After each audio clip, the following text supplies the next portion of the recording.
karena mereka mau hidup ala binatang. Memang. Bang Rey, coba menaik dulu. Menyerah dia. Menyerah dia.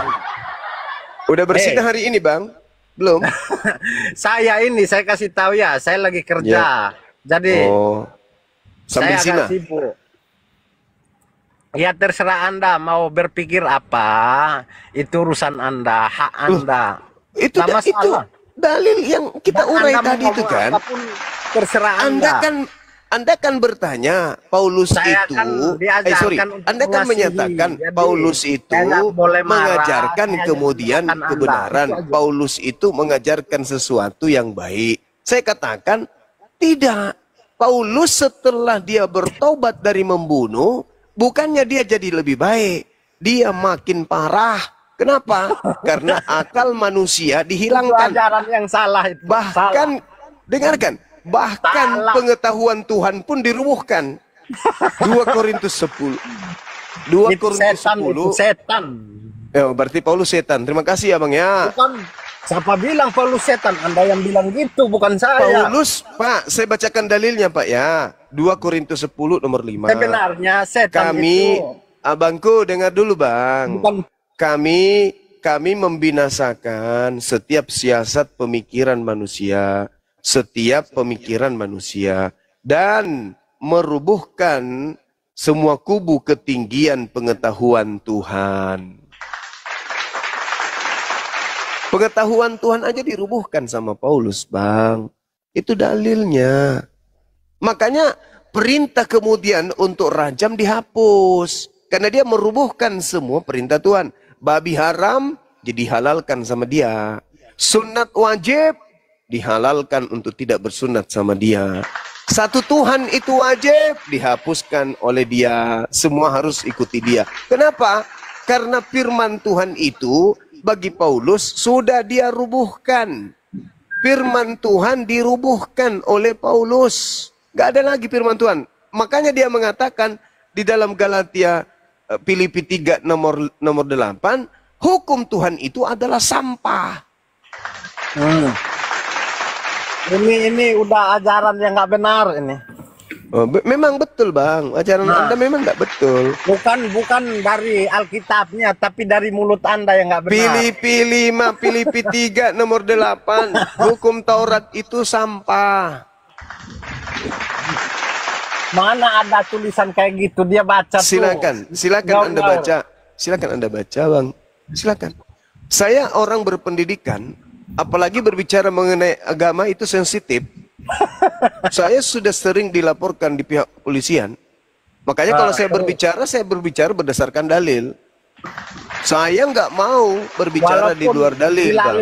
Dalilnya, bacaannya lain, tapi Paulus sendiri mengatakan hukum Tuhan yang tadinya ditaatinya setelah pengenalannya dengan Kristus, yang tadinya dia anggap sebagai hal yang benar, sekarang aku anggap sampah, kata Paulus. Makanya saya bilang itu salah itu. Nah, itulah yang dikatakan oleh Al-Quran Bang. Summum bukmun umyum fahum la yarji'un. Dan Al-Quran di awal tadi saya sudah membacakan ayat suci Quran. Bahwa umat Islam, temuan yang paling mutakhir yang ditemukan oleh umat Islam, oleh Al-Quran, oleh Nabi Muhammad, yang tidak ditemukan agama sebelumnya itu adalah akal. Anda berdiskusi dengan saya dari tadi, Anda nggak pernah menggunakan akal.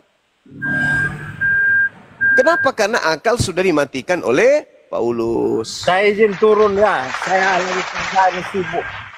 Nanti kita lanjutkan lain kali. Iya, silakan abangku, silakan.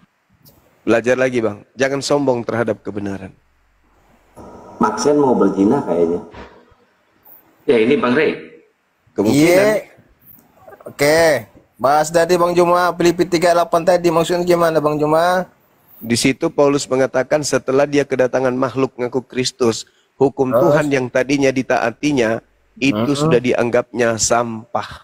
Coba baca pelan-pelan. Kau yang baca, jangan saya. Iya, coba baca pelan-pelan. Baca. Anda yang baca, jangan saya, karena kalau saya yang baca, kamu menyimpulkan merevisi Nanti- firman Tuhan seenakmu aja. Itu bukan firman Tuhan. Mengambil Sejak kesimpulan kapan Paulus seenakmu aja. Coba baca pelan-pelan. Sejak kapan Paulus itu Tuhan? Udah jadi Tuhanmu rupanya Paulus. Siapa bilang dia Tuhan? Nah, tadi Anda katakan ucapan Paulus itu firman Tuhan. Siapa yang bilang dia Tuhan? Lah, tadi Anda mengatakan ucapan Paulus itu firman Tuhan. Dinda. Berarti Paulus itu Tuhan. Kamu jangan Bagi ngarang-ngarang, Dinda, ngarang bebas. Astagfirullahaladzim, ya Allah ya Karim.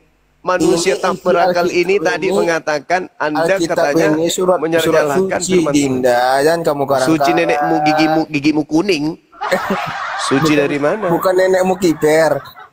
Kalau kitabmu itu suci, kenapa dirubah-rubah sama lembaga Bible? Coba Kenapa? baca Filipi 3:88 tadi. Oke, saya Penjelasannya bacakan. gimana? Coba. Karena kitalah orang-orang bersunat yang Mana beribadah. itu isinya, Dinda? Filipi 3:8. Ini longor nih, si longor nih. Banyak Blender, kali tenang Nah, blender. kita tahu, longor kali kau. Ada Coba otak baca ini. dulu Filipi 3:8. Kamu tadi ngasih ayat 3. Malahan segala sesuatu kuanggap benar. rugi. Hmm. Karena pengenalan akan Kristus Yesus Tuhanku, Tuhannya Paulus.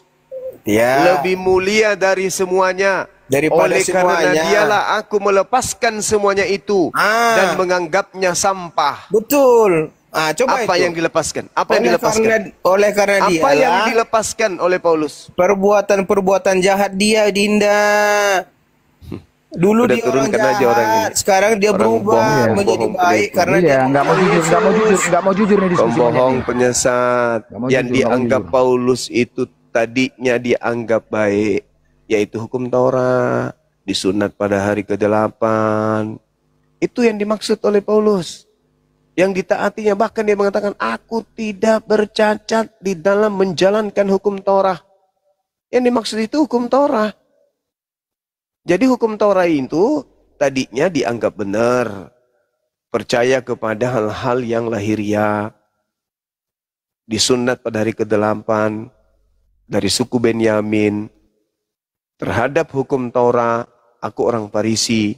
Tentang kegiatan aku menganiaya jemaat, tentang kebenaran dalam mentaati hukum Taurat, aku tidak bercacat.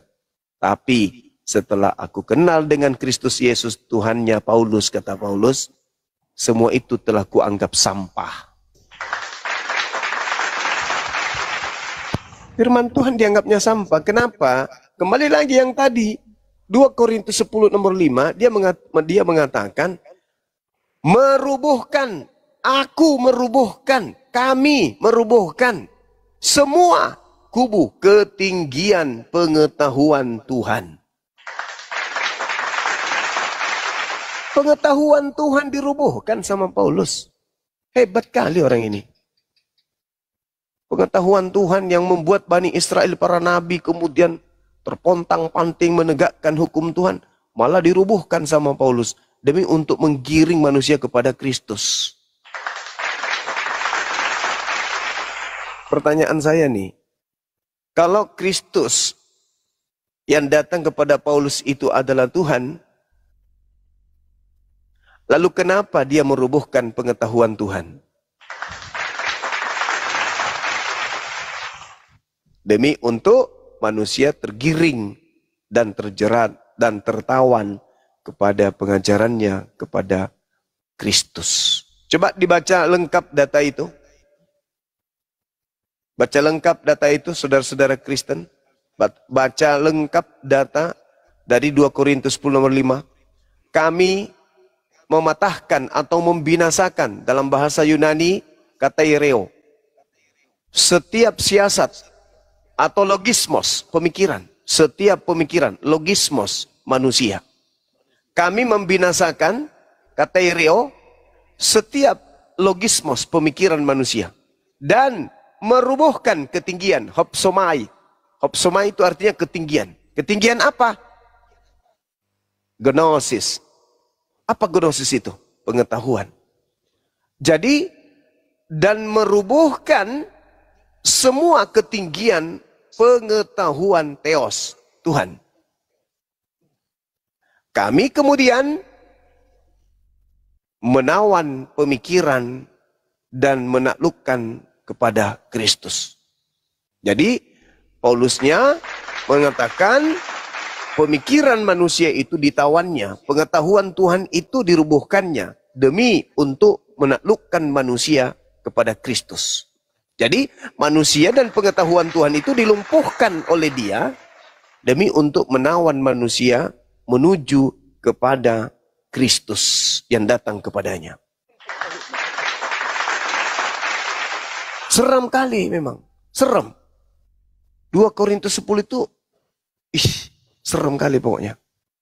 Pengetahuan Tuhan, kecerdasan manusia dikebiri demi menggiring manusia, menaklukkan manusia untuk tunduk kepada Kristus yang datang kepadanya. Seram kan?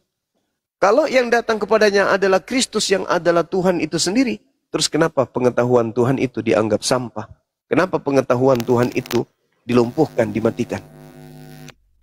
Ayo. Pengetahuan Tuhan kemudian aku rubuhkan, kami rubuhkan. Dan merubuhkan ketinggian pengetahuan Tuhan. Ini bahaya ini. Masya Allah. Bang Indra, syukran Bang. Ini bahayanya ya teman-teman. Aduh, naik lagi nih penjual cendol. Bang Indra naik, Bang Indra naik, Bang Indra.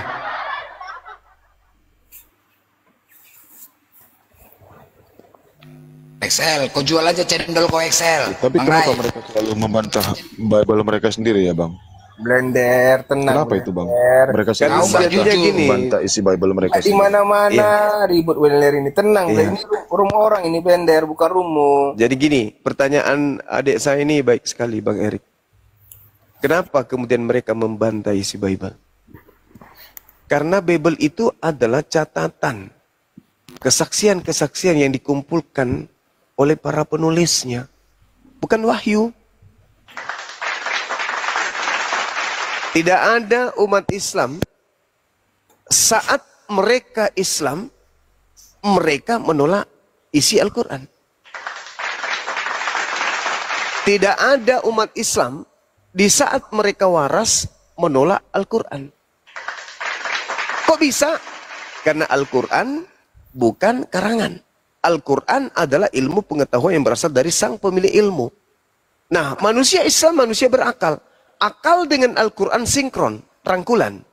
Sedangkan Bible itu bukan wahyu dari Allah. Tapi catatan orang-orang yang melakukan penyelidikan. Maka tentu syarat dengan hal-hal yang bertentangan dengan akal. Sehingga jangankan umat Islam, orang yang mengklaim kitabnya sendiri menolak isi kitabnya. Kenapa? Karena kebenaran akal itu absolut. Tidak bisa terbantahkan kebenaran akal itu. Sehingga sesuatu yang tidak masuk akal, boleh mereka percayai, boleh juga mereka tolak. Tergantung selera mereka. Sama seperti dalil. Kalau tidak mengenakan, di dalam 2 Korintus 10 nomor 5, mereka tidak terima. Padahal tertulis di dalam kitab mereka. Coba aja dibaca tuh. Yang bisa original teks, Anda baca original teksnya. 2 Korintus 10 nomor 5. Kalau Anda menggunakan akal, saya percaya Anda pasti akan keluar dari agama Anda. Bagaimana tidak?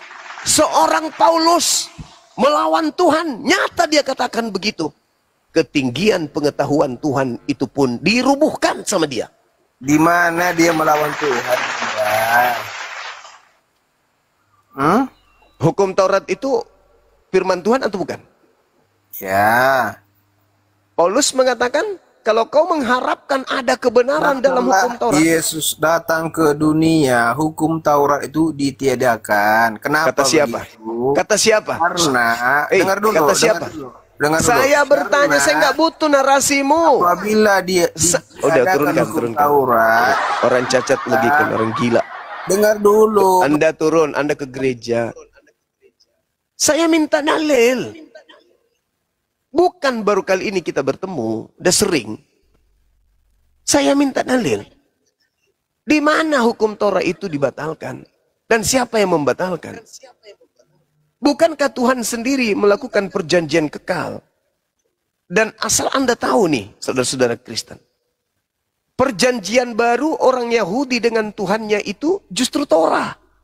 Di mana tertulis? Yeremia 31 nomor 31 sampai 33.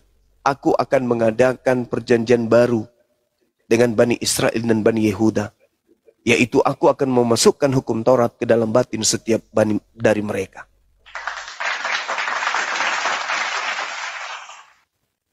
Kalian itu cuma tahu nyanyi. Betul kawan, betul. Mereka ini cuma tahu bernyanyi di gereja. Mereka nggak paham isi Bible mereka. Mereka nggak ngerti isi Bible. Mereka hanya didoktrin apa yang kemudian menjadi misi. Dia nggak sadar gitu loh. Ada tertulis di dalam kitab mereka sendiri. Bahwa kami mematahkan atau membinasakan setiap pemikiran manusia. Jadi setiap mereka diajarkan untuk berpikir, dipatahkan. Setiap kali kita ajak mereka untuk menggunakan akal, dipatahkan.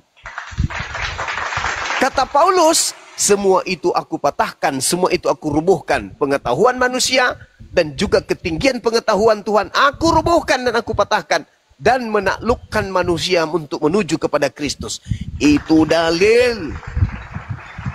Makanya tidak gunakan otak lagi, tidak menggunakan firman Tuhan lagi. Kenapa? Mereka sudah ditaklukkan ke dalam Kristus.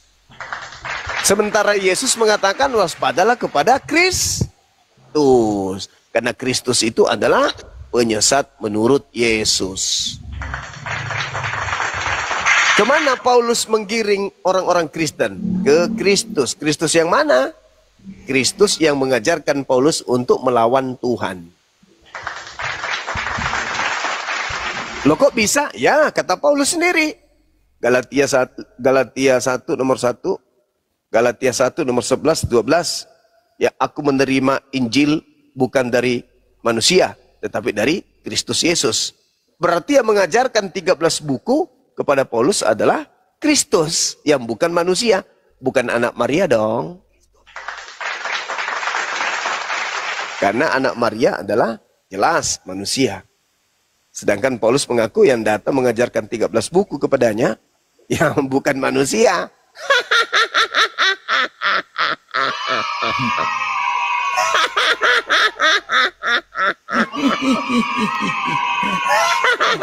Ternyata saudara Kristen kita ini menyembah bukan anak Maria. Kacau bah. Kacau memang ini, kacau. Silakan saudaraku, Bang Blender, mungkin ada yang ingin disampaikan. Ya. Jadi benar, doktrin mereka ini dengan nyanyi-nyanyian. Memang kalau kutanya pun sama Oten nih, coba apalah definisi akal? Akal saja pun nggak tahu mereka. Apalah bedanya? Binatang makan, kita juga makan. Binatang punya mata, kita juga punya mata. Binatang sunat, Oten nggak sunat. Binatang punya otak, kita juga punya otak. Binatang ada akal? Nah ada, Oten juga nggak ada akal. Apa bedanya? Nah kalau diskusi sama mereka memang begitulah teman-teman ya. Jadi memang doktrin mereka ini paling parah waktu nyanyian. Jadi nyanyian mereka di gereja sebenarnya liriknya itulah mantra-mantra. Suaranya dibesarkan nadanya, tapi liriknya diperkecil. Itulah doktrin dari kecil ditanamkan. Belum lagi makan babi, belum lagi minuman, apa nggak rusak semuanya. Akal mereka hilang akal kan? Memang harus nggak berakal, memang orang ini harus nggak berakal. Makanya kadang-kadang pikir kita menjadi gila kadang-kadang diskusi. Bolak-balik sama Oten. Oten, udah aku bilang sama kau. Ten, sampai aku pun gila sama Oten diskusi. Di mana dalil kau di gereja? Di atas jemaat Batu Karang katanya. Ke toko akuarium aku, wah ada nggak gereja sini ulang? Batu Karang. Makanya Oten ini kalau sebenarnya ini dalil. Lucu memang, tapi itu fakta. Kalian kalau ibadah nggak usah lagi di gereja, karena nggak ada tertulis. Di tengah lapangan bola, kalian beli batu karang sebiji, kalian pijak batu karang tuh, nyanyilah kalian di tengah lapangan, nggak ada yang ganggu. Nyanyilah kalian. Karena memang ada dalilnya. Di atas batu karang kami dirikan jemaat. Itu betul loh. Ya, jangan ada di gereja. Berdiri kalian, ya kalian beli batu karang ke toko akuarium, kalian pijak batu karang, nyanyi kalian di tengah lapangan bola, nggak ada yang ganggu. Nyanyilah kalian. Memang itu dalilnya. Gimana lagunya? Itulah. Makanya jago orang nih. Jago orang nyanyi, tapi liriknya diperkecil. Itu kan doktrin mereka. Siapa bang yang begitu? Siapa? Blender, tenang. Ini nyamar. Kau ganti akun lagi kau, udah ada. Siapa aja Halo. kau. Ganti akun deh Siri. Siapa yang nyanyi begitu? Aku. Apa masalah kau? Memang kayak itu nyanyi kau kan? Memang begitulah kalian nyanyi kalian. Jadi cemana? Wah, Nyanyi nggak kau? Di gereja nyanyi nggak? yang Encus bobo, encus. Nah gitu kan nyanyi kan? itu kamu sendiri Begitu yang buat. Hah? Loh, Kau kan sendiri memang yang begitu buat. nyanyian. Memang begitu nyanyian kalian kan? Jadi mau kayak mana coba? Bukti mana? Kayak mana? Kepala otak kau macam nggak tahu aja bukti di mana di gereja nyanyi kalian kok cemananya kau? Lah, kami nyanyi di gereja ada. Kami nyanyi di gereja ada suara tersendiri. Bukan bukan macam yang kau buat. Suara tersendiri, memang kayak gitu suara nadanya kan? Gitu kan? Nah, jadi Memang yang gitu kan mengaji ada? itu di masjid tuh. Nggak juga ada. Siapa? Aku tanya sama kau, ada nggak Yesus mengajarkan nyanyi itu? Ada nggak? Nah, Ada nggak? kami tidak dilarang nyanyi. Ada nggak? Kepala otak kau ada nggak ajar? Ada nggak diajarkan nyanyi sama Yesus? Memang tiada. Ya udahlah. Jadi makanya bising kali kalian nyanyi itu kok. Tapi kami memang disarankan memuji Tuhan, itu ada di dalam. Di tengah lapangan bola kau kalau mau nyanyi, kau pijak batu karang tuh, kau beli batu karang, pikir kau ke lapangan bola, nyanyi kau di sana, nggak ada yang ganggu kau. Memang itu dalilnya. Di masjid pakai speaker bising-bising. Iya, kalau kami pakai toa, nggak dilarang kalian pakai toa, nggak dilarang. Aku tahu ketika kalian pakai toa, marilah kita memuaskan birahi hingga pagi hari dan bersama-sama menikmati asmara. Itu kan nggak dilarang kalian pakai toa, pakai kalian toa. Cuman apa? Kerja kalian asik menggibahin agama lain. Nah, dalil yang dibaca gitu, apa nggak? Kau dengar, jangan buat-buat cerita. Loh, kau buat cerita memang fakta kok, lucu kau. Agama kau ajar kau begitu. Ini Bang Ondoy. Ini nih temanya ini nih. Siapakah penyesat itu? Ini temanya nih. Silakan kalian Anda bantah ini tema ini. Lah, saya bantah orang ini saja nih. Mana, ada orang nyanyi begitu? Memang kayak gitu nyanyi kau, memang cemana di gereja? Lucu kau. Kau pikir kau paling pandai nyanyi? Kau pikir orang Kristen? Ya udah, coba sekarang coba kau kasih contoh nyanyinya kayak mana? Coba kasih contoh. Kau nyanyi sendiri, jangan suruh-suruh orang. Macam nggak tahu aja. Aku tahu tuh pendeta dulu. Tahu aku dulu tuh pendeta neo asisten. Cemana perpuluhan lancar nyari, lancar dan. Oke siap, main musik, dingdang, ame belalang. Kalau itu, kalau misalkan lagi sepi, nyanyinya sedih. Tahu kali lah aku kayak mana di gereja tuh. Kau pikir kamu nyanyi di masjid itu cantik suara? Aduh, saya pun. Mana ada kami nyanyi longor? Nggak ada kami nyanyi. Bodoh kali. Coba kau ajar, kau contohkan nyanyi kau kayak mana? Nyanyi nggak kau? Buat apa aku nyanyi sini? Memang nyanyi nggak kau? Kutanya kau, nyanyi nggak di gereja? Kalau nyanyi gereja memang nyanyi. Kayak gitu, itu.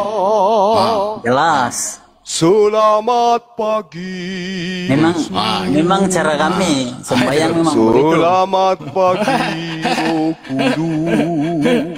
Itu dia. Terima kasih kepada kalian bertiga. Semalam telah berlalu.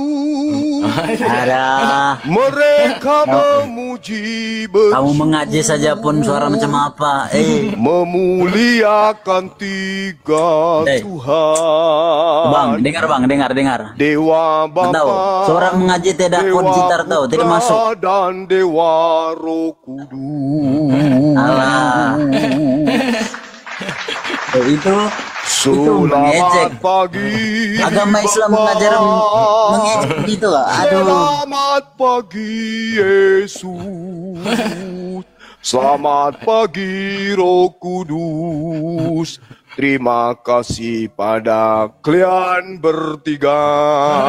Udah. Selamat pagi Bapa. Selamat pagi Yesus. Selamat pagi Roh Kudus. Terima kasih itu suara apa itu? Kalian bertiga.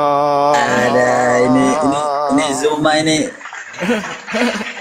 Apa? Memang gitu. Memang begitu lagunya. Dengar dulu. Edis TV bilang kamu itu menuhankan Muhammad tuh. Aduh. Itu bolo namanya, bolo. Alah. Bodoh dan tolol. Tolol, bukti apa tolol? Memang Iri kalian. Kenapa? Kita sudah digiring pada zaman dinamis. Kita tidak statis. Kita dinamis. Di saat hidup kita dinamis, serba digital, kalau Anda menemukan diri Anda menyembah kepada makhluk yang keluar dari kubur. Sementara Islam kagak. Kalian cemburu, maka kalian menggiring opini bahwa kami juga menyembah manusia. Kamu aja. Tapi Rob, kamu tidak bangkit-bangkit lagi tuh. Ada bukti dalil sudah ditunjukkan. Kamu saja Nabi Muhammad.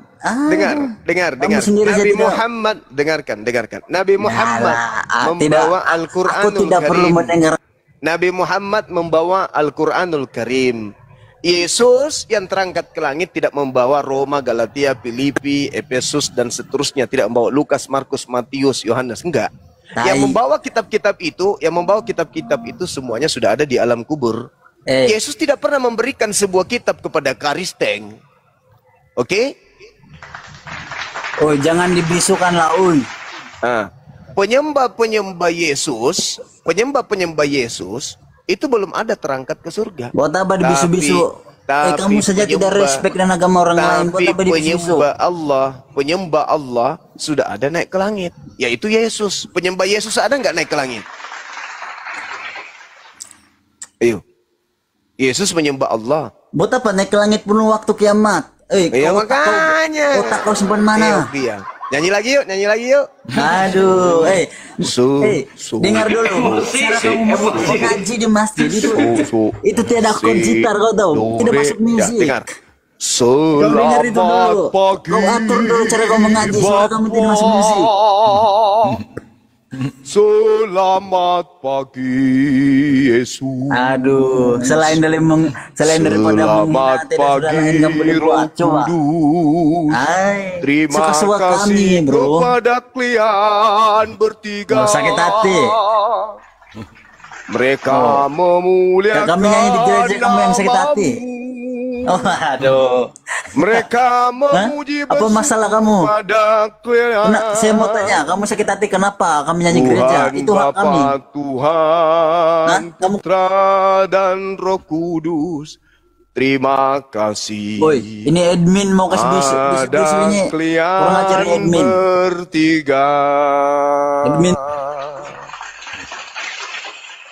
Ayo, diskusi bicara pakai akal. Ini admin jangan dibisu-bisukan. Ini admin kurang ajar ini. Mulai emosi ya. Emosi. Admin katanya. mulai emosi. Kau bisu-bisukan aku buat apa, tai? Ya ampun. Kau pikir ini kantor? Woi, kau pikir ini kantor? Admin pula kau bilang. Host. Oh kan, admin pula kau bilang. Aduh, najis. Kau yang najis. Buat apa kau bisu-bisukan? Miut, bisu-bisukan, longor kali kau. Suka-suka aku lah, bahasa aku, bukan bahasa kau. Bahasa itu aja udah salah kau, apalagi mau diskusi. Aduh, kami yang di gereja kau yang sakit hati pula. Ajaran agama kamu mengajarkan orang sakit hati kalau yang di gereja. Kenapa agama kamu mengajarkan begitu? Tadi aku nyanyikan lagu gereja nggak ada sakit hati. Aduh. Kamu menghina karena sakit hati. Orang tidak mungkin menghina. Apa yang kuhina? Yang kuhina apa? Lagu yang aku nyanyikan tadi itu judulnya Selamat Pagi Tiga Tuhan Kristen.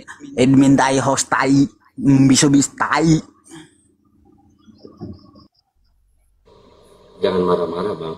Emosi dia. Itu aku belum menyanyikan album yang baru loh. Album baru aku nyanyikan, pingsan. Ya, Bang Mak. Itu tai kan makanannya dia, mana dia? Kabur. Makanlah roti jelai itu yang kau bakar di atas tai kering. Tuh makanan. Mati aja.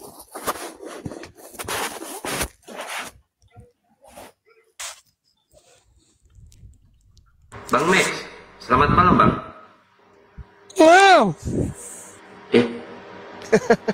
Kok gini suaranya?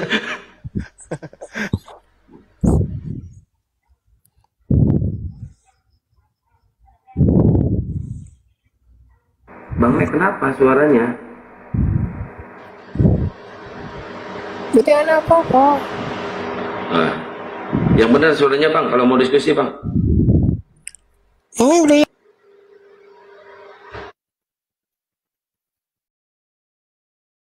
Kenapa suaranya itu kira-kira?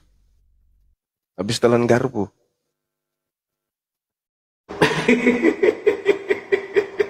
Dia lagi tuh, si Excel tadi, yang tadi turun tadi. Dia itu, enggak gini loh, dia enggak jujur. Sebenarnya Kristen-Kristen ini, kalian gini loh, enggak perlu kalian takut untuk jujur. Kalau iman kalian sudah iman kepada Yesus, mau apapun disampaikan, udah, ngapain kalian takut? Cuman bukan kalian saja, kita diskusi bukan berdua, banyak yang menonton. Di sini mencerdaskan, janganlah bohong, sesuai yang pengen tertulis. Menjawab jujur aja sulit kali kalian.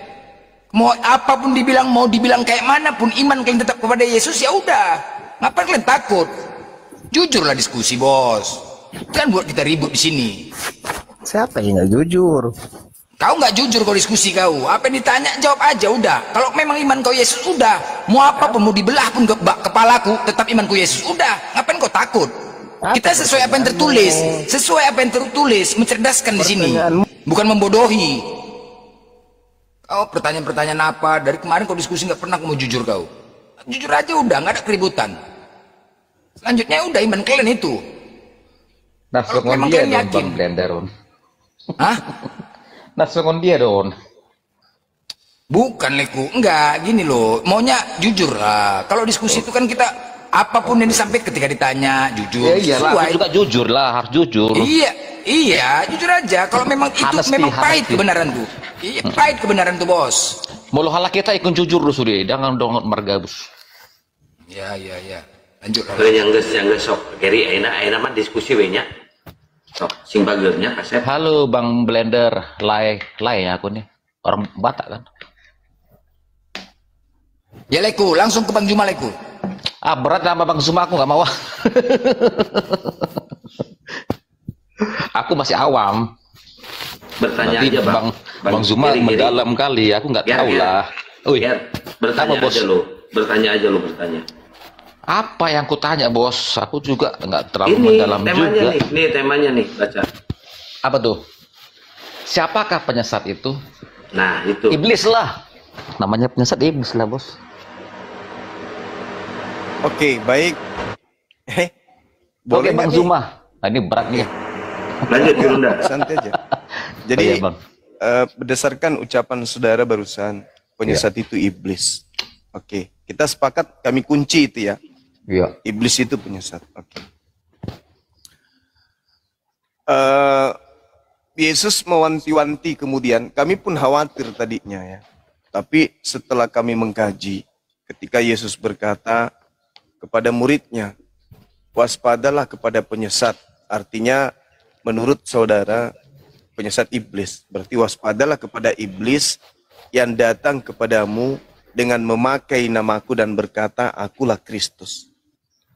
Sampai level ini, kita sepakat bahwa iblis itu datang menyesatkan dengan memakai nama Yesus dan berkata Kristus.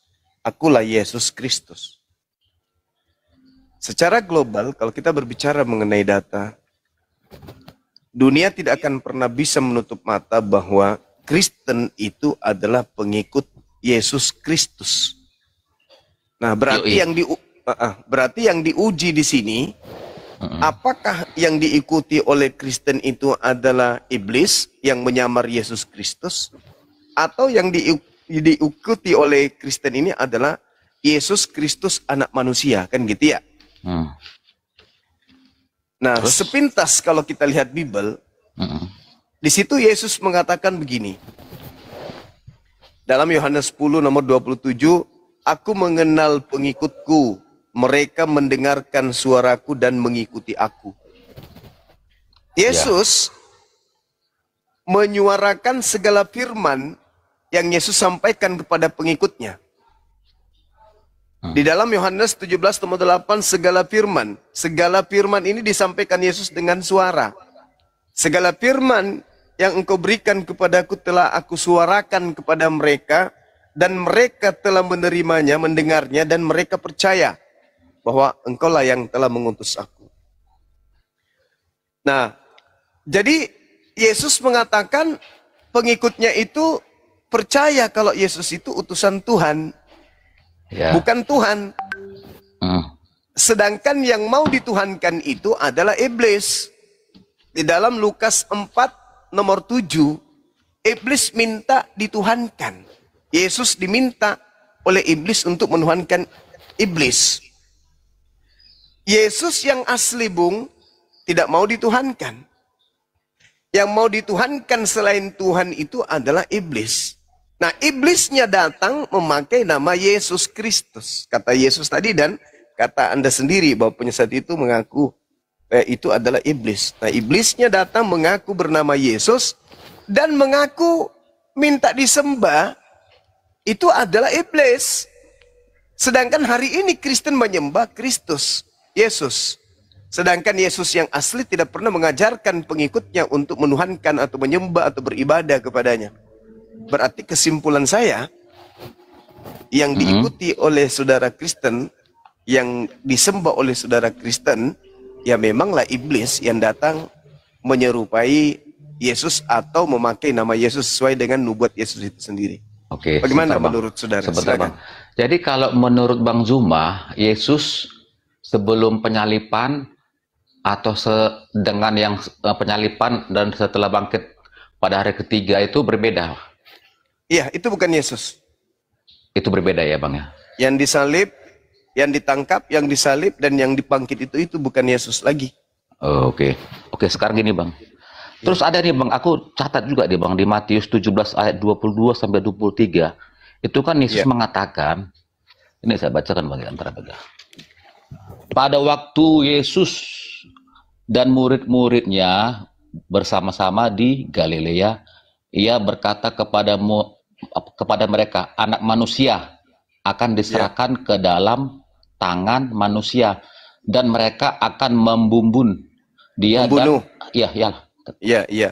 Dan pada hari ketiga ia akan dibangkitkan. Ini kan Yesus sebelum disalibkan mengatakan seperti itu dia. Itu gimana, Bang? Ya, itu sebenarnya saudaraku, kalau Anda lepaskan doktrin Paulus, ini udah selesai, udah kelar sebenarnya, udah kelar itu. Kenapa? Yesus berkata sesuai dengan pengakuan yang tertulis di dalam Matius itu. Pada waktu Yesus dan murid-muridnya bersama-sama di Galilea, Yesus berkata kepada mereka, anak manusia akan diserahkan ke dalam tangan manusia dan mereka akan membunuh dia. Dan pada hari ketiga dia akan dibangkitkan. Ya. Dia itu siapa? Nah, itu siapa tuh, Bang? Kan dia kan tuh belum peristiwa penyalipan tuh, Bang. Iya, Yesusnya menunjuk kepada oknum lain. Oh, gitu. Anak manusia. Saya kasih contoh ya. Anak manusia bisa Yudas, bisa Yohanes, bisa Markus, bisa Bom-Bom, akan diserahkan ke dalam tangan manusia. Dan tapi mereka sini, Bang, akan sebentar. Ini anak manusia ini huruf kapital loh. Itu kan merujuk kepada Yesus. Saudara, dalam bahasa Yunani, huruf Yunani itu tidak mengenal huruf kecil, huruf besar. Oh, ini gitu hanya ya? ini hanya pekerjaan daripada lembaga Bible aja untuk menggiring opini bahwa itu adalah Yesus. Anak manusia, mereka akan membunuh dia. Kenapa Yesus tidak mengatakan mereka akan membunuh aku? Kenapa harus mengatakan dia? Karena kalau kita melihat, Bung, ini data yang saya temukan. Lukas 22 nomor 69. Ya. Untuk mensinkronkan data Matius 17 itu. Apa yang dikatakan di sana? Orang yang ditangkap, anak manusia yang ditangkap ini, yang Yesus sebut dia ini, ketika ditanya oleh imam kepala dan mahkamah agama, apakah engkau adalah Mesias anak Elohim? Apa kata oknum tersebut? Engkau yang mengatakan itu. Bukan aku, engkau yang mengatakan itu. Dan di data ini Yesus mengatakan oknum yang ditangkap ini apa kata dia? Yesus sekarang ini sudah duduk di samping kanan Elohim yang Maha Kuasa. Sekarang ini dia sudah duduk. Sekarang ini Yesus sudah duduk di sebelah kanan yang maha kuasa. Jadi yang berbicara ini siapa? Oh gitu bang ya. Jadi gini bang, kalau abang, aku bisa menangkap ya, abang ini apanya berpikir bahwa Yesus itu dimuliakan lah gitu ya. Tapi yang setelah disalibkan itu jadi seolah-olah itu nggak mulia gitu ya bang. Gimana maksud abang tuh? Gimana bang? Saudara gini, tak ada data di dalam Al-Quran dan juga di dalam Bible Yesus anak Maria itu melakukan dosa yang menyebabkan dirinya itu dikutuk oleh Tuhan. Sedangkan salib itu hukuman bagi orang yang dikutuk oleh Tuhan. Oh iya iya, itu yang ulangan 21 23 itu ya. Ulangan 21 22 23 betul. Iya iya. Sedangkan Yesus apa coba kesalahannya? Ada nggak? Nggak ada. Nggak ada dia. Kalau itu adalah Yesus yang benar, yang ditangkap, berarti salah tangkap. Kan itu poinnya. Oh gitu ya bang ya. Oh iya, berarti salah bunuh. Nah sekarang, kalau orang benar yang dibunuh, berarti bukan nebus dosa, melainkan melahirkan dosa. Oke. Karena ada perintah tuh, ada perintah. Keluaran 23, nomor 7, nomor 8. Bohong jangan kau hembur-hemburkan.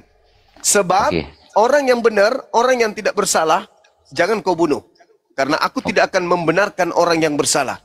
Artinya tidak mengenal dosa warisan. Oh, dosa asal itu maksudnya ya? Iya. Original sin. Jadi gini bang. Jadi kalau abang pernah dengar Adam kedua, itulah Yesus kan dia untuk menebus Adam yang pertama yang gagal kan gitu kan. Ya, jadi Adam kedua ini disiapkan memang tanpa dosa untuk menebus orang yang tidak berdosa kan gitu. Gimana tuh? Ya, jadi gini saudara. Itu doktrin gereja. Oh, doktrin, itu doktrin. Tidak ada dalil. Itu ajaran Paulus tuh. Itu di kitab Roma 5 nomor 12. Anda bisa temukan itu di situ. Tetapi saudara, Kristen tak ada di situ. Islam tak ada di situ. Yang ada di situ Yesus, orang Yahudi, dan orang Romawi. Kristen belum terbentuk. Sementara Kristen terbentuk di Antioquia itu ya, di Kisah Para Rasul 11 betul. ya. Betul. Artinya gini, jangan gunakan Al-Quran. Al-Quran terlalu kuat untuk menolak tradisi gereja. Bahwa Tuhan datang, itu terlalu kuat Al-Quran itu. Kita pakai Bible aja sebagai dasar. Yang mendasari awal mula, munculnya niat, munculnya perilaku, munculnya tindakan penyaliban. Itu terjadi di tengah-tengah Bani Israel. Dan rangkuman kemudian berita itu muncul di Yohanes 11. Nomor 45 sampai nomor 57. Apa yang tertuang di sana saudara? Ini Kristen belum lahir. Belum ada di dunia ini nabi-nabi mengajarkan menebus dosa menggunakan kemudian manusia. Yang konon Tuhan yang datang dalam rupa manusia. Belum ada manusia mengajarkan sebelumnya dosa diwariskan. Belum ada kemudian sebelumnya mengajarkan nabi-nabi mengajarkan Tuhan turun ke bumi menjelma menjadi manusia. Muncul lebih awal tentang konsep salib terhadap Yesus. Kita baca. Iya. Banyak di antara orang-orang Yahudi yang melawat Maria ini bercerita tentang ketika Lazarus dibangkitkan. Yang menyaksikan sendiri apa yang telah diperbuat oleh Yesus. Orang-orang percaya kepadanya kemudian. Nomor 46. Tetapi di antara mereka yang menyaksikan itu, ada yang pergi kepada orang-orang Farisi dan menceritakan kepada mereka apa yang telah mereka lihat tentang apa yang diperbuat oleh Yesus. Lalu imam-imam kepala, ini orang hebat semua nih. Imam-imam kepala ini sudah ahli Torah. Iya. Ahli Yesaya. Rabi ya namanya. Ya, Rabi, betul. Dia adalah ahli daripada Bible Perjanjian Lama. Orang-orang Farisi apalagi? Mereka punya sekolah untuk memahami daripada isi. Orang Saduki enggak, Bang? Orang Saduki enggak ya? Enggak ada di situ.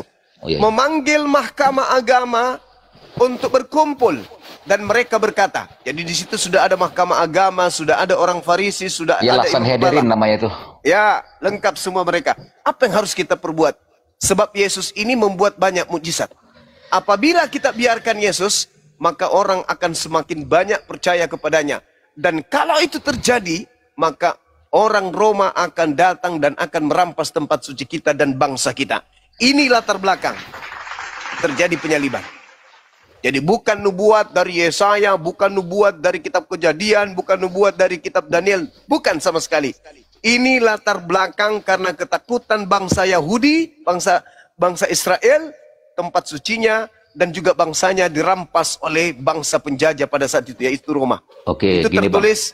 Bang. Oh iya, iya. Saya Gini, lanjutkan Bang. dulu. Oke. Saya lanjutkan dulu, biar tidak terputus.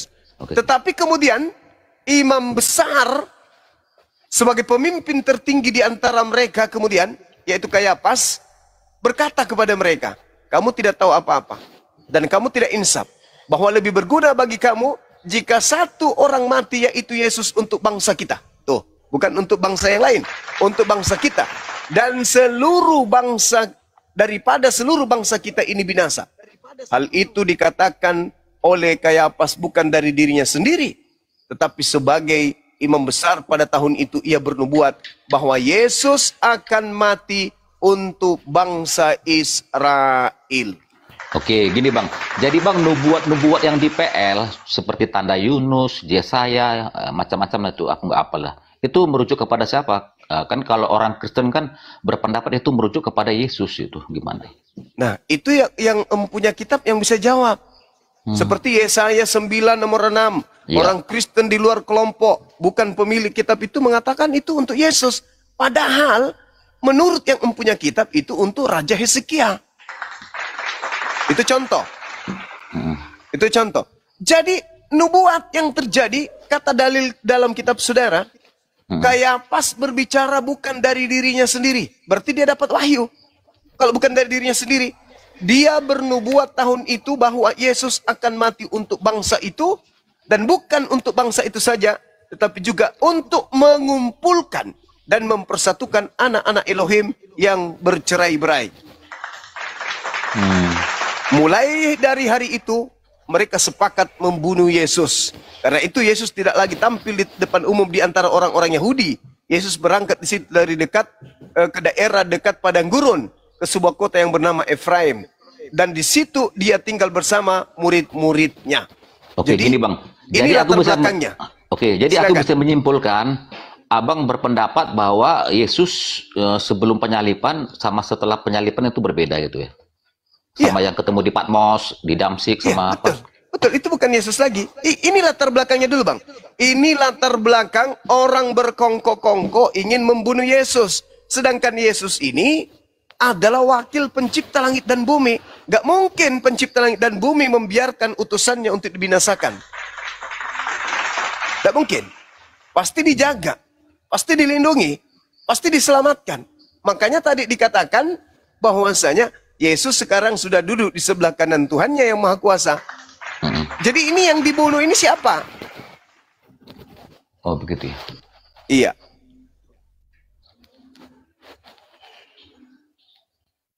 Iya juga ya.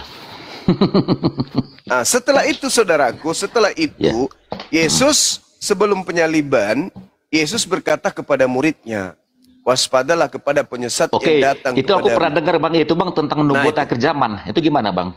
Oke, baik saudaraku. Jadi Yesus ditanya, apa tanda kedatanganmu? Ya. Nah, iya kan? Apa tanda kedatanganmu? Tanda kedatanganku, yang pertama, aku akan nampak di tengah langit. Seluruh manusia akan melihat aku. Bulan tak bercahaya, matahari menjadi gelap, bintang-bintang berjatuhan, kuasa langit akan berguncang. Itu tanda kedatanganku. Nah, kalau tanda kedatangan Yesus itu sudah ada, berarti itu adalah tanda akhir zaman. Nah, sekarang jadi apakah tanda kalau itu? yang Yohanes ketemu di Patmos sama Paulus yang ketemu di Damsik itu berbeda itu Bang? Ada nggak tanda itu Bang? Ya nggak ada lah, kilat menyambar apa petir yang nggak ada. Berarti yang datang siapa? Nggak tahu.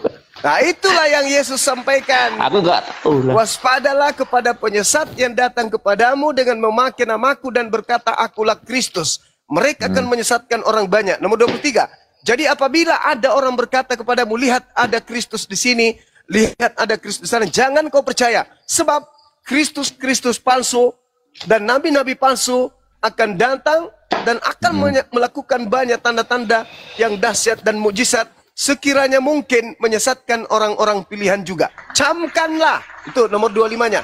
Camkanlah, aku telah mengatakannya kepadamu terlebih dahulu. Jadi apabila ada orang berkata ada Kristus di padang gurun, ada Kristus dalam bilik, jangan kau percaya. Oh, jadi gini Bang. Oke Bang, jadi Yohanes yang ketemu di Pulau Patmos sama Paulus yang ketemu di Damsik ya, itu Yesus itu menunjukkan eksistensi seutuhnya apa suara aja bagaimana Bang? Apakah kalau kedatangan Yesus untuk akhir zaman itu eksistensi seutuhnya atau bagaimana? Iya, ketika dia datang, maka pasti akhir zaman. Kalau dia datang di abad pertama, akhir zamannya abad pertama. Kalau dia datang abad kedua, ya akhir zamannya abad kedua. Nggak ada lagi, karena bintang-bintang udah berjatuhan, kayak mana bumi ini mau bertahan. Tapi karena pada saat itu belum terjadi, berarti itu bukan Yesus. Itu bukan Yesus. Sedangkan malaikat berkata di dalam Yohanes, di dalam Kisah Para Rasul 1 nomor 11, apa kata malaikatnya? Yesus yang kau lihat terangkat ke langit akan datang kedua kalinya, sama seperti engkau melihat dia terangkat. Berarti dia datang dengan jasadnya. Yesus pun mengatakan, apabila aku yang datang, maka akan nampak di tengah langit anak manusia. Sedangkan yang datang kepada Paulus, apa kata Paulus? Aku menerima Injil bukan dari manusia. Yesus mengatakan, kalau aku datang yang nampak adalah anak manusia. Oke Bang, sekarang gini Bang ya, merujuk kepada Paulus ya Bang ya. Dulu Paulus sebelum namanya kan itu si Saulus ya, dia ini penganiaya pengikut Kristus. Bahkan sewaktu Stefanus di martir, dia juga ada di situ. Dia ini memang termasuk kejam lah sama pengikut Kristus. Nah, sekarang apa yang mendorong Paulus bisa berubah setelah yang dia mengatakan ketemu Yesus itu? Apa kok bisa berubah dia 180 derajat menjadi apa namanya, ibarat kata tanda kutip orang baik lah gitu? Gimana? Oke, baik. Jadi gini saudara. Maksudnya motivasinya apa gitu? Apa penyebabnya dia bisa berubah seperti itu? Oke, silakan Bang. Yesus sudah menubuatkan tentang kejadian itu. Di dalam Matius 12 nomor 43 sampai 45. Apa kata Yesus? Apabila ada orang bertobat, kemudian iblis yang ada padanya itu keluar mencari pemberhentian, lalu tidak menemukan tempat persinggahan. Iblisnya kembali kepada orang yang bertobat tadi dan menemukan rumah atau tubuh orang tersebut dalam keadaan bersih, tersapu. Lalu dia keluar kembali memanggil 7 roh jahat untuk masuk kembali kepada orang tersebut. Sehingga apa kata Yesus? Maka setelah 8 roh jahat itu masuk kepada orang yang bertobat tadi, dia kemudian lebih jahat daripada keadaannya semula. Dan ini akan digenapi, kata Yesus, dan ini akan digenapi oleh angkatan jahat ini. Itu satu. Itu satu. Yang kedua, apa yang menjadi motivasi? Sama seperti iblis, Bang. Apa yang menjadi motivasi iblis menyesatkan manusia? Sementara dia sudah diupah neraka. Ada iblis itu berpikir, EGP, kata iblis, mau neraka kek, mau kekal kek, yang jelas saya sesatkan manusia. Ada hadiah yang diterima? Enggak. Dia sudah tahu upah dari pekerjaan yang menyesatkan adalah neraka. Apakah dia berhenti? Namanya iblis enggak berhenti. Betul. Nah, ini yang terjadi. Ketika kemudian Yesusnya menubuatkan, waspadalah kepada penyesat yang datang kepadamu dengan memakai namaku dan berkata, akulah dia. Apa fungsinya penyesat ini? Dia akan menyesatkan banyak orang. Sama seperti iblis, dia akan menyesatkan banyak orang. Upahnya neraka. Penyesat ini ketika dia datang dan orang percaya kepadanya, maka orang yang percaya kepadanya itu akan menjadi nabi, akan menjadi utusan, akan menjadi wakil, akan menjadi rasul bagi dirinya untuk menyesatkan orang lain. Apa motivasinya? Sekedar kesombongan untuk memuaskan dirinya di hadapan Tuhan. Bahwa lihatlah, ketika engkau mengagungkan kemudian Adam, aku mampu menyesatkan minimal keturunannya. Aku akan menjerat mereka masuk ke dalam neraka. Apa endingnya? Matius 7, nomor 22-23. Pada hari terakhir nanti banyak orang memanggil aku Tuhan. Bukankah kami bernubuat, mengusir setan, bermujizat, pakai nama Yesus? Apa kata Yesus? menyahal daripadaku, aku tidak mengenal kalian, kalian semua adalah pembuat kejahatan. Jadi orang-orang yang mengusir setan, bernubuat, menyembuhkan orang sakit pakai nama Yesus, yang datang membantunya itu siapa rupanya? Oh gitu ya. Karena Yesus asli mengatakan, aku tidak mengenal kalian. Jadi ada iblis yang membantu penyesat dengan memakai nama Yesus yang mereka pakai untuk bermujizat. Tetapi Yesus asli mengatakan, aku tidak mengenal. Aku memanggil Yesus loh. Ya, tapi aku tidak mengenal kamu. Lalu Yesus mana yang kemudian membantu aku pada saat aku bermujizat? Yesus iblis. Berarti betul ada iblis yang ngaku-ngaku Yesus. Oh gitu. Oh jadi gini bang, kalau aku lihat abang ini memuliakan Yesus yang anak Bunda Maria, tapi kalau setelah penyalipan enggak gitu bang ya? Iya, betul. Yang aku tangkap sih. Coba apa khotbah Petrus? Khotbah Petrus saja dulu kita lihat di dalam Kisah Para Rasul 2 nomor 29 sampai nomor 33. Ya. Petrusnya yang berkhotbah loh di situ. Bukankah Nabi Daud adalah kakek kita dan kuburannya masih ada di tengah-tengah kita? Beliau sudah menubuatkan akan bangkitnya Mesias di tengah-tengah Bani Israel. Jasadnya tidak mengalami kematian. Jasadnya tidak ditinggal di kuburan. Melainkan dia akan diangkat, ditinggikan oleh tangan kanan Elohim. Tidak dimatikan. Jasadnya tidak mengalami kebinasaan. Dan dia tidak ditinggal di kubur. Sedangkan, kata Petrus, di data nomor 36, jadi orang Israel harus tahu bahwa Yesus yang kau salibkan itu telah dijadikan menjadi Kristus, Tuhan dan Kristus. Padahal di dalam Lukas 2:11, pada hari ini telah lahir bagimu juru selamat, yaitu manusia yang diurapi Tuhan di kota Daud. Dia sudah Kristus bang, sejak dia lahir. Sedangkan yang disalib baru dijadikan menjadi Kristus pada saat itu bagi penyalibnya. Harusnya kalau memang awalnya Tuhan ya Tuhan aja gitu kan. Kenapa gitu kan? Iya. Tapi ada satu hal yang perlu saya jelaskan di sini. Kristus itu adalah konsep Yahudi. Kristus Mesias dalam bahasa mereka. Sedangkan kalau Mesias ini atau Kristus ini tidak pernah sampai pada level Tuhan. Kristus adalah manusia yang diurapi Tuhan, yang diutus menjadi juru selamat kepada kaum yang kepada siapa mereka diutus. Jadi Kristus itu bukan Tuhan. Kristus itu adalah manusia yang diurapi Tuhan. Maka terjemahan Lukas 2 nomor 11 itu harus diluruskan tuh. Pada hari ini telah lahir juru selamat, yaitu Kristus, manusia yang diurapi Tuhan di kota Daud. Itu baru betul. Karena kalau dikatakan Kristus Tuhan lahir, itu timpang, nggak masuk akal. Oke, sekarang ini bang, bukankah misinya Yesus datang ke dunia kan untuk jadi juru selamat, bukan untuk mengenalkan dirinya sebagai Tuhan? Kan misinya sebagai juru selamat, bukan untuk mengenalkan dirinya sebagai Tuhan. Itu gimana? Yesus sudah memberikan kisi-kisi itu. Apa kata Yesus? Satu, hidup kekal. Kan yang dikejar manusia itu kan hidup kekal. Hidup kekal itu adalah mereka mengenal Engkau satu-satunya Tuhan. Dan mengenal Yesus Kristus yang Engkau utus. Berarti cuma satu Tuhan. Jangan dikenal Yesus sebagai Tuhan. Karena sudah ada satu Tuhan yang itu mengutus Yesus. Yesus dikenal hanya sebagai utusan. Hidup kekal ada dua. Yang pertama, mengenal Tuhan yang mengutus Yesus sebagai satu-satunya Tuhan. Dan mengenal Yesus sebagai utusan Tuhan. Kalau dalam konsep Islam, la ilaha illallah Yesus Rasulullah. Oh gitu ya. Itu hidup kekal.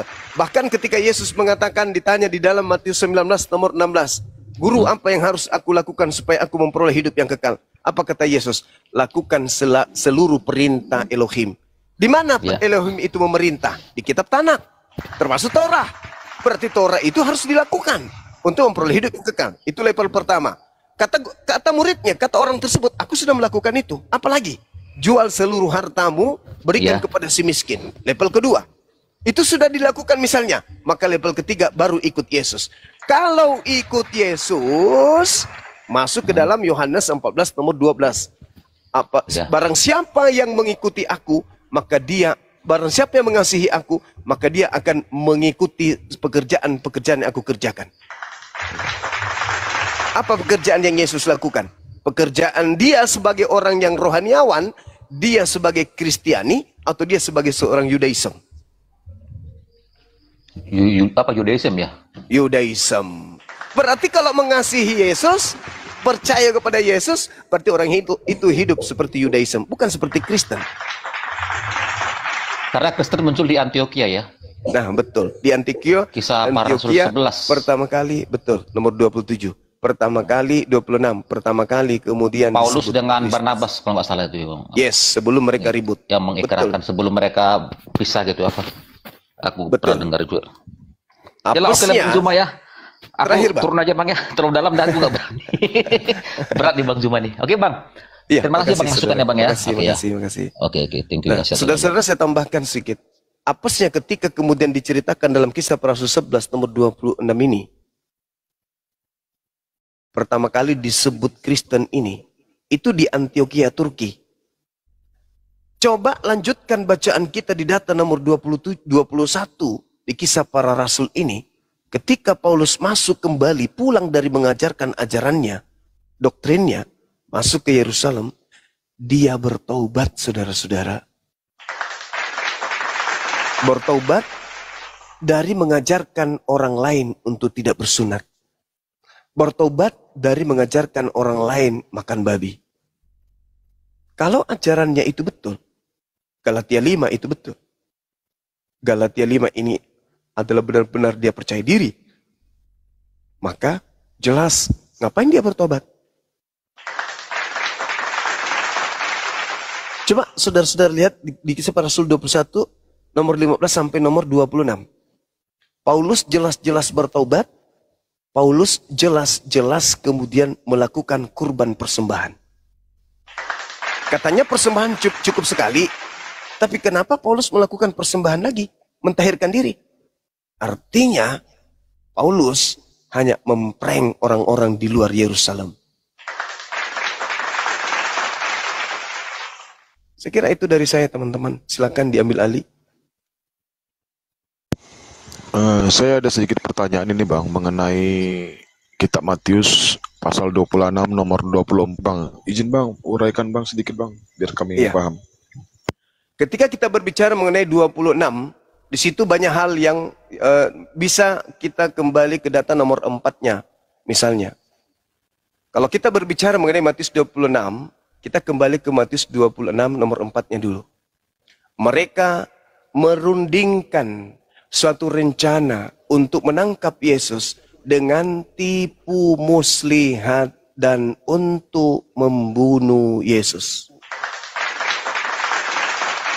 Saya ulang lagi, ketika kita berbicara mengenai Matius 26, nanti memang Yesus itu ada sholat, ada sujud, kemudian dikatakan bahwa mereka melakukan kesaksian-kesaksian palsu. Memang ada tuh.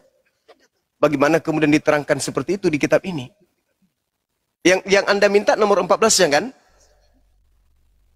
Nomor 24 Bang, 24. Oh, nomor 24-nya.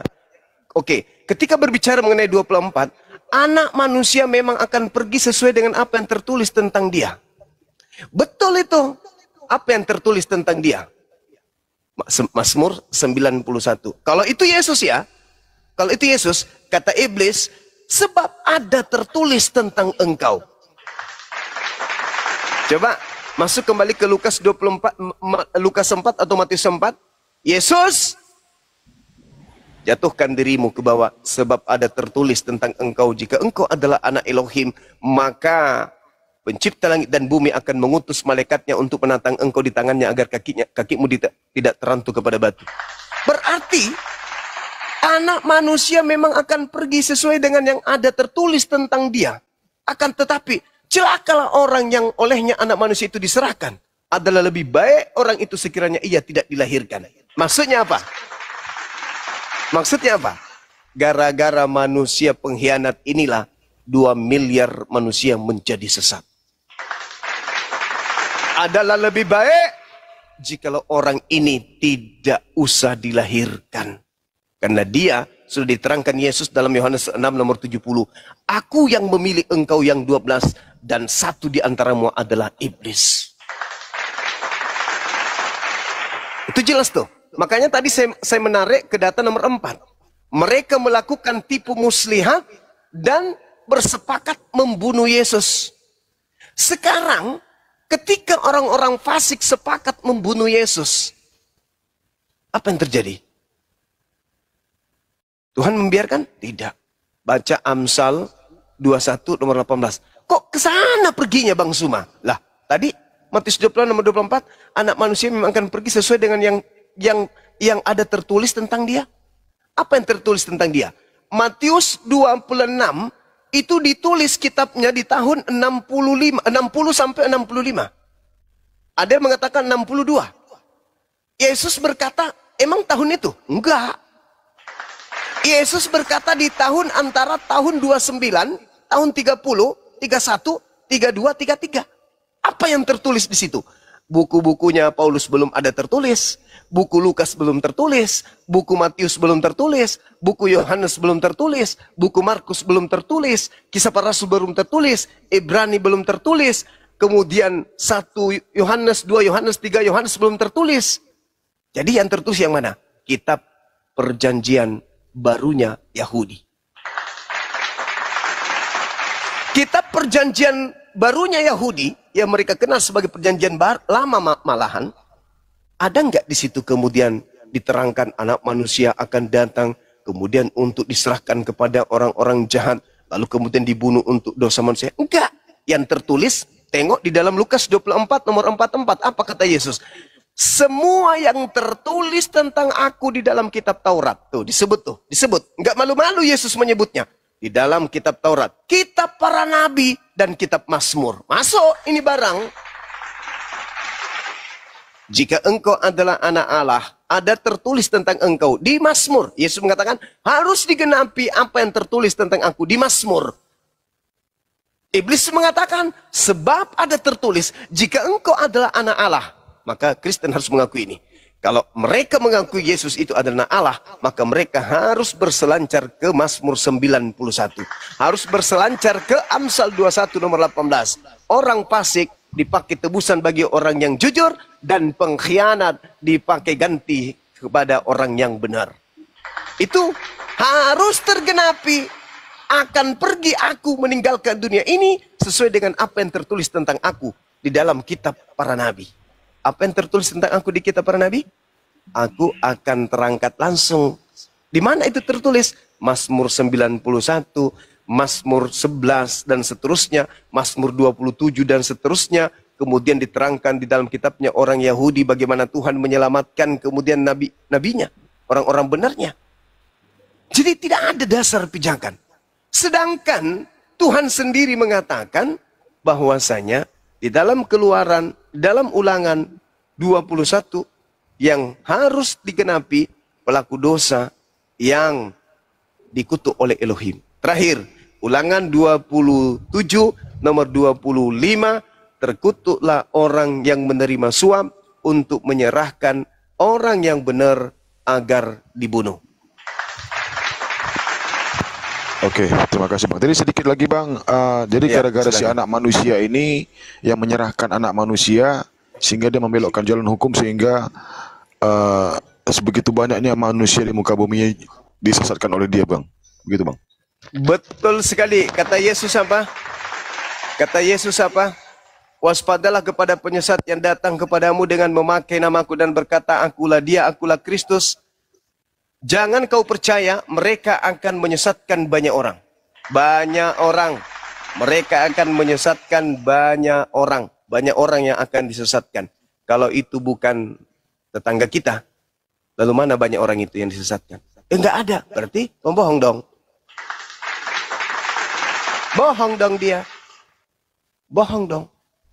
Ternyata nggak ada. Karena yang menjadi pengikut Kristus hanya saudara kita Kristen dan ternyata mereka tidak disesatkan. Lalu yang disesatkan pengikut Kristus palsu itu yang mana? Sedangkan kalau kita lihat nih, coba kita lihat di dalam Yohanes 12 yang sering kita ulas. Yohanes 12, ketika Yesus berbicara yang dianggap Tuhan oleh saudara Kristen, ada 3 hal yang perlu diperhatikan di sana. Yang pertama, sekarang berlangsung penghakiman atas dunia ini. Kalau dulu Nabi Abraham atau Nabi Adam datang di atas muka bumi, tidak ada yang menuhankan Adam. Kalau dulu Nabi Abraham diutus, tak ada yang menuhankan Nabi Abraham. Ishak nggak ada, Musa nggak ada, hanya Yesus yang dituhankan. Nabi yang diutus ke tengah-tengah Bani Israel yang dituhankan. Makanya Yesus mengatakan, sekarang berlangsung penghakiman atas dunia ini. Yang kedua, sekarang juga penguasa dunia ini, ada penguasa dunia. Yang kedua, sekarang juga penguasa dunia ini. Penguasa dunia itu siapa? Di dalam narasi iblis. Yohanes 14:30. Nah, iblis. Yohanes 14. Iblis adalah penguasa dunia. Akan dilemparkan keluar. Kalau iblis ini tadi awalnya dilemparkan dari Ganbi Eden. Lalu disimpan di mana ketika dia dilemparkan ke bumi? 2 Petrus 2 Bang, nomor 4. Subhanallah. Lalu Yesaya 14 nomor 15, apa kata Tuhan di situ? Sebaliknya, ke dalam kubur aku masukkan engkau. Iblis yang tadinya naik ke langit ingin menyamai Tuhan, rupa-rupanya dilemparkan oleh Tuhan masuk ke dalam alam kubur. Kata Yesus, iblis penguasa dunia ini akan dilemparkan keluar. Keluar dari mana? Kubur Bang. Subhanallah. Apa kata Yesus di dalam nubuatan? Di dalam Matius 12, nomor 38, nomor 39, 40. Angkatan jahat ini, orang Farisi ini minta satu tanda. Dan tidak akan diberikan satu tanda kepada orang jahat. Kepada orang jahat. Kepada angkatan jahat. Selain tanda Yunus. Sebab Yunus 3 hari 3 malam dalam perut ikan. Demikian juga anak manusia. Yudas anak manusia kan? Anak manusia akan berada dalam perut bumi selama 3 hari 3 malam. Berarti hari ketiga bangkit atau tidak? Bangkit dari kubur. Itu tanda untuk siapa? Orang jahat Bang. Subhanallah. Makanya Petrus ketika berkhotbah di dalam Kisah Para Rasul 2 ditanya oleh angkatan jahat, Paman, ya apa yang harus kami lakukan? Yang kami bunuh ini telah dijadikan menjadi Kristus bagi kami. Al-Quran surah Al-Araf ayat 27 ayat 30. Apa kata Tuhan? Aku menjadikan iblis sebagai pemimpin, sebagai Tuhan bagi mereka, sebagai Tuhan bagi mereka. Petrus mengatakan, Yesus yang engkau salibkan telah dijadikan menjadi Tuhan dan Kristus untukmu. Angkatan jahat bertanya, apa yang harus kami lakukan? Apa kata Petrus? Bertobatlah dan lepaskanlah dirimu dari angkatan jahat. Artinya apa? Keluarkan dirimu dari percaya kepada kebangkitan hari ketiga. Makanya Roma 14 nomor 9